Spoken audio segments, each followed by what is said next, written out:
কিন্তু ওইটাই মাথায় রাখতে হবে। হ্যাঁ বলো। আর শোনো, মামা আসতেছে, মামার জানি এখানে আসার পরে কোনো কিছু তো কমতি না হয়। যখন যেটা মন চায়, যেটা খাইতে মন চায়, তুমি মনে করো মামার সেটাই দিবা। মোট কথা হচ্ছে মামা যেন কখনো কষ্ট না পায়। আর তুমি কোনো টেনশন করো না, আমি ঠিকঠাক মতো মামার যত্ন নিব। তুমি তো আমার সম্পর্কে অবশ্যই জানো আমি কিরকম। না তা তো আমি জানি, তারপরেও আমার মামা তোমার সবকিছু খুলে বলা দরকার। সে আসছিল আমি যখন ছোট ছিলাম তখন আমাদের বাসায় এসেছিল। আর এই আমাদের বিয়ে হইলো, আমি তারপর পরীক্ষায় পাশ করলাম, তারপর আমি চাকরি বাকরি করলাম, কত বললাম আসার জন্য, আসলেই না। ঠিক আছে, তাহলে মামা যখন আসবো আমি গিয়ে একটু রান্না বান্না সেরে ফেলবো। তো করবাই, তারপরে মামা আসুক, তারপরে কি। আসসালামু আলাইকুম মামা, বসেন বসেন বসেন ভালো বসেন। আছেন না? এই তো মামা ভালো আছে, ভালো আছে। বৌমা ভালো আছে? হ্যাঁ ভালো আছেন, ভালো আছেন মামা? জি, ভালো আছে। কতদিন পরে মামা আসলো। মামা আপনি কিন্তু আগের থেকে অনেক শুকায় গেছেন। হয় একটু সুগার গেছে। ঠিক মতো ওনার খাওয়া দাওয়া হয় না। না, খাই না। আপনি খাওয়া দাওয়া নিয়ে কোনো টেনশনই করবেন না। আপনি আমার বাসায় আসছেন, আপনি শুধু মুখ ফুটে বলেন আপনি কি খাইতে চান। না, যা খাবার আছে ওইদিকে দিলেই হবে, বাড়তি কোনো খাবার দরকার নেই। না, আপনি আমার বাসায় আসছেন এতদিন পরে, আপনারা তো শরীর স্বাস্থ্য ভালো করে আমার বাসা থেকে না পাঠালে মামি আবার বলবো যে বাইকের বাসায় কত বছর পরে গেল, একটু চেহারাও ঘুরে নাই কে। তাই আমি বলতেছিলাম, তোমার বন্ধুরা বলতেছিলাম যে আপনার নিয়ে গল্প করতেছিলাম যে মামা আসবো, কোনো কিছুতে খাওয়া দাওয়ায় কোনো কিছু কমতি না হয়। এখন ঘটনা হলো আমি বাজারে যাবো মামা। আচ্ছা এখন যা না, রেস্ট টেস্ট নেই, তারপরে তোর কথা আর রেস্ট তো নিবই, আর খাওয়া দাওয়ার পর্ব শেষ করি তারপরে রেস্ট টেস্ট নিবো। এখন বলেন আপনি যে বাজারে থেকে আপনার জন্য কি আনবেন? ঠিক আছে ভাই, তুমি যদি খাওয়াইবে তাহলে ওই খাসি কলিজা আছে না? খাসির করে যায়। হ্যাঁ হ্যাঁ হ্যাঁ, খাসি কলিজা কম কম হইলে 1 কেজি আনবো। আর ওই যে গরু আছে না, গরুর মাংস। গরু 1-1.5 কেজি আনবো গরুর মাংস। মাংস। আচ্ছা আর আচ্ছা, আমি তো জানো যে ইলিশ মাছ খাই খুব সুন্দর করে। হ্যাঁ শুনছি, মা বলছিল যে আর আপনাদের চিংড়ি মাছ আছে না, বড় বড় চিংড়ি, চিংড়ি চিংড়ি গলদা গলদা চিংড়ি। ওই কটা নিয়ে আসতে পারে, নিয়ে আসতে। আর ওই আসার সময় দই নিয়ে আসো। দই, আপনি দই পছন্দ করেন? সমস্যা নাই সমস্যা নাই, আপনি যা খাইতে চাইবেন আপনি শুধু মুখ ফুটে একবার বলুন যে ভাই নে, আমার এই জিনিসটা খাওয়ার ইচ্ছে হয়েছে। আমি আপনার মুখের কথা পড়ার আগে ওই জিনিসটা আমি আপনার কাছে হাজির করে দেবো। আপনি এতটা দিতে পরে আমার বাড়িতে এসেছেন মামা, আমি যে কত খুশি হয়েছি আপনার আমি বুঝাইতেই পারবো না মামা। তাইলে মামা আমি এক্ষুনি বাজারে চলে যাই। আচ্ছা আমার আবার মনে করেন যে নাইট ডিউটি, আবার মনে করেন যে সন্ধ্যা 7টা বাজতে অফিসে যাইতে হইবে, বুঝতে পারছেন? তাইলে আমি সন্ধ্যা 7টার আগে সব কিছু খাওয়া দাওয়া রেডি রেডি করি, দুই মা ভাই না একসাথে বসে না হয় খাই দিয়ে শেষ করি, তাই না? আচ্ছা তাহলে তুমি একটা কাজ করো, ওই মামা যেহেতু আসছে এত দূর থেকে জানি করে আসছে, তুমি করো মামারে হালকা করে একটু মামা গরম পানি করে মামারে গোসলের জন্য দাও, মামা গোসল করি না চা নাস্তা খাইতে খাইতে আমি চলে আসবো বাজারে। যাও রাত্রে বাজারে যাও, বাজারে নিয়ে এসে আসলে আবার রান্না বসাইতে হবে। হ্যাঁ হ্যাঁ, তুমি বসো বসে ভাইটা রাখবো, ঠিক আছে? ঠিক আছে, যাও। তাহলে মামা আমি আসি। আচ্ছা আচ্ছা তাড়াতাড়ি এসো কিন্তু।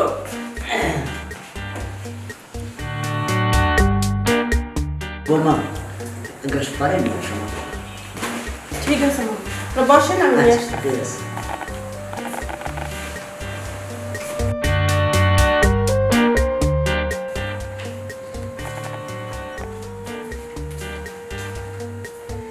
এই যে পানি, পানি মামা। আচ্ছা ঠিক আছে।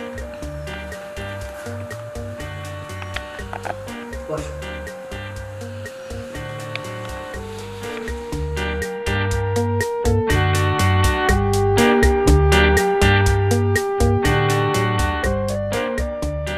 মানে তাই মামা, তো মামা ইয়ে করেন, আপনি ফ্রেশ হয়ে আসেন, আমি আপনার হাতে নাস্তার ব্যবস্থা করতেছি। আচ্ছা ঠিক আছে, আমি তাহলে তুমি তাড়াহুড়া করে কিছু করো না, হ্যাঁ আস্তে আস্তে করো, ঠিক আছে? না মামা, অনেকদিন পরে আসতেন, খাওয়া দাওয়া একটু রেডি করে নেই। বৌমা একটু বসো। আচ্ছা কোনো বাচ্চা কাচ্চা নেন না কেন? আসলে কি বলবো মামা, অনেকদিন হয়ে গেছে, আমি তো ডাক্তার কবিরাজ সবই আমরা দেখাইতেছি, কিন্তু বাচ্চা কাচ্চা হচ্ছে না আর কি। দেখো 3 বছর পার হয়ে গেল, এখন বাচ্চা কাচ্চা নেই মানে নাতি নাতির নাতির দেখা করতে আমরা নাতি দেবো না? দেখি মামা, ডাক্তার কবিরাজ সব বাইরে ফেলছি, কোনো কিছুতে কাজ হচ্ছে না। আর হবে হবে ও ডাক্তার দিয়ে আমি বড় কবিরাজ। বাইকে আমার কথা বলে নাই। না আপনার ভাগিনারে কিছুই বলে নাই। আরে বাইকে কই বাইকে বলতে লজ্জা করে না, যার জন্য কয় নাই। তুমি আমার কাছে কইলে কইছো, আমি তোমার বাচ্চার ব্যবস্থা করে দেব। তুমি টেনশন করো না।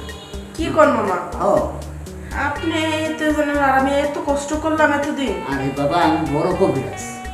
আমি বাচ্চা হইতে মানে মানে সহায়তা করতে পারি, বাচ্চা হইব। ও, তাহলে তো ভালোই হয়েছে, এতদিনে কষ্টটা ইয়ে হইব। হ্যাঁ, আমি তোমার যদি কাজ কাম থাকে সারো, তারপর তোমার রুমে যাই, দেখতে পাবো। ফেরে শুয়ে আসো, তারপর তোমার নিয়ে আমি তুমি রুমে যাও, আমি আসতেছি। ঠিক আছে মামা। আচ্ছা, তাহলে আমি আমি তো বিয়ে করছি, খুব সুন্দর। আমার দেখে তো সহ্য হয় না। দৌড়া, আমি কিসের কবিরাজ? আমি কবিরাজি করছি না। আজকের বউ দেখি তো মাথাটা নষ্ট হয়ে গেছে। এই সুযোগে আমি কামটা সারি না, আমার যা করার লাগে করবো। আমি কি ওই বাচ্চা দিতে পারি নাকি? আর আমি কবিরাজি নাকি? এই কাজটা সাইডে মনে আমার তো দেখে আর ভালো লাগতেছে না। আপনি এত সুন্দর বউ আনছে, হ্যাঁ, আমি আগে জানি না, দেখেও নাই। এইবার আসল আছে। হ্যাঁ মামা, কাজ কাম সব শেষ। আচ্ছা, আপনার বলছেন যে চিকিৎসা করার রুমে গিয়া, তাহলে চলে। ধরো 100% বাচ্চা, তুমি টেনশনই করো না। আমি বাচ্চাটা দিয়ে এখানে যাবো, বাচ্চা হয় যে তারপর আমি বিদায় নেবো। তাহলে তো ভালো লাগবে বাচ্চা হলে। তাহলে তুমি রুমে হাঁটো, আমি আসতেছি। ঠিক আছে মামা। কাজটা সারি ও তো গেছে, আমিও যাই পিছিয়ে পিছিয়ে।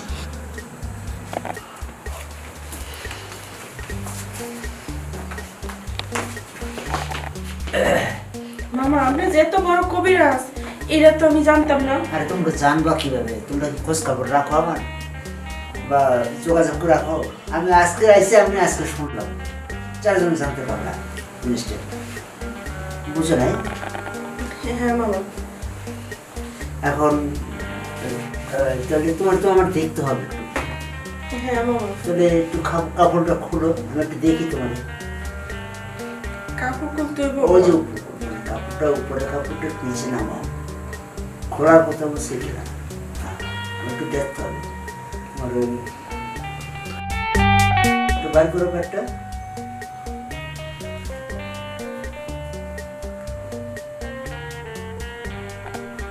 হ্যাঁ, বাচ্চা হবে তো। কি করবো মামা? হ্যাঁ, হবে 100। তুমি টেনশন করো না।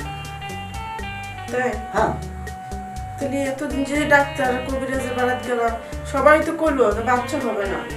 আমি কার কথা বলতেছি? তোমার কথা বলতেছি না, আমার ভাগ্যের কথা বলতেছি। দুজনেরই আরে সমস্যা। না না, হবে হবে হবে, তুমি 100%। তুমি টেনশন করো না, বাচ্চা হবে। আমি যেভাবে বলছি তুমি ওইভাবে কাজটা করো, 100% বাচ্চা হবে। কি করবো? হও, তুমি চোখ বইসে শুয়ে থাকো, যেভাবে স্বামী স্ত্রী শুয়ে থাকো ওইভাবে শো, তারপর আমি দেখতেছি। স্বামী স্ত্রী করে মানে এইভাবে কি বাচ্চা ইয়া করে না? কেন বলবো? বাবারে 100% হবে। তুমি চোখ বুঝে থাকবা, দেখবে বাচ্চা হবে হবে 100%। ঠিক আছে মামা। আচ্ছা,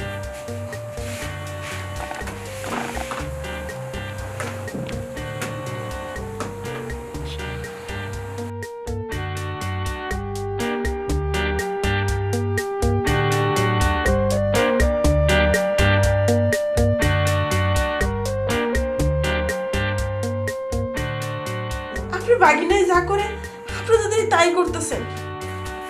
মামা, মা সি সি সি সি সি সি সি সি সি, আমার যে শেষ পর্যন্ত এসব দেখতে হইব আমি কখনো ভাবতেও পারিনি। আমার তো বলার মতো ভাষাটাই হারিয়ে গেছে। আমি এখন কি বলবো? আর তুমি তুমি কি না আমার মামার সাথে এই বিছানার ভিতরে সি? দেখো তুমি আমার ভুল বুঝো না, এটা আমার কোনো দোষ নেই। মামা বলছি আর কি, যে বলতেছে মামা এই যে নাতিয়া তো কেন হয় না, তো বললাম যে আমাদের এরকম এরকম সমস্যা, ডাক্তার দেখাইছি। তো মামা বললো কি যে আমি তো বড় কবিরাজ, বাগিনা কিছু বলে নাই। আমি কই না, কয় কোনো সমস্যা নাই, লজ্জায় মনে হয় বাগিনা বলতে পারে না, তাই আমি চিকিৎসা করলে তোমার বাচ্চা হবে, তুমি রুমে যাও, আমি আসতেছি। তো আমি রুমে আসলাম, পরে বলতেছে যে তুমি শো, চোখ বন্ধ করে রাখো, আমি চিকিৎসা করতেছি। পরে দেখি চিকিৎসা করতে গিয়া দেখি কি তুমি যা করো মামাও তাই করতেছে। তাই করবো না? এই তো বন্ড কবিরাজ, কোন গাছের নামই জানে না, হ্যাঁ আবার কবিরাজ হয়েছে না। শোনো মামা, তুমি আমার দুর্বল জায়গায় হাত দিছো।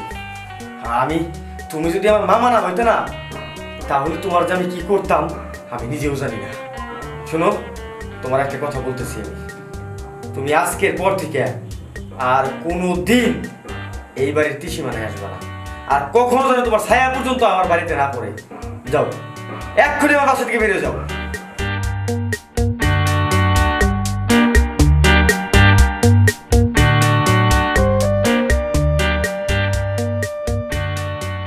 মামা যে এরকম কাজ করবো সেটা আমি আগে বুঝতে পারি।